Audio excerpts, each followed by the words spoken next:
বাজির দোকানে চল, এখনো অব্দি আমরা বাজি কিনতে পারলাম না। আরে বোন, এটা তুমি কি বলছো? আমার দোকানে বাজি কিনতে আসবে, আমি বাজি দেবো না? আমি তো দোকানটা খুলেছি বিক্রি করার জন্য। আরে ভাই, তুমি হয়তো আমার ছেলে মেয়ের ব্যাপারে জানো না। এই যে কিছু টাকা রেখে দাও, আর ওদেরকে বাজি দেওয়ার কোনো দরকার নেই। আরে বোন, তুমি এত চিন্তা করো না, টাকা যেহেতু পেয়ে গেছি ওদেরকে আর বাজি টাজি দেবো না। তুমি নির্ভাবনায় বাড়িতে চলে যাও।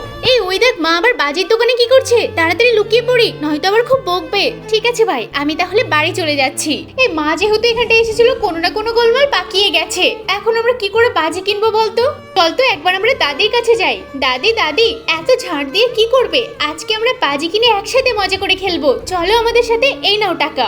আরে টাকা? চল তাহলে একসাথে। দাদি, আমরা দোকানের কাছে যাব না, তুমি যাও, তুমি গিয়ে নিয়ে এসো। ঠিক আছে, আমি যাচ্ছি। এই আমাকে কিছু বাজি দে তো। আরে দাদি, তুমি আবার এই বয়সে বাজি খেলো নাকি? তোকে এত শুনতে হবে না, টাকা দিচ্ছি কেনার জন্য, তুই তাড়াতাড়ি করে দে। ঠিক আছে দাদি, কোনটা কোনটা লাগবে আমাকে দেখিয়ে দাও। এনো দাদি তোমার বাজি, এনে তোর টাকা। আরে কি এমন দিন পড়লো যে এখন বয়স্ক মানুষরা এসছে বাজি কিনতে। এই দেখ, বাজি কেনা হয়ে গেছে, এখন বাড়িতে চল।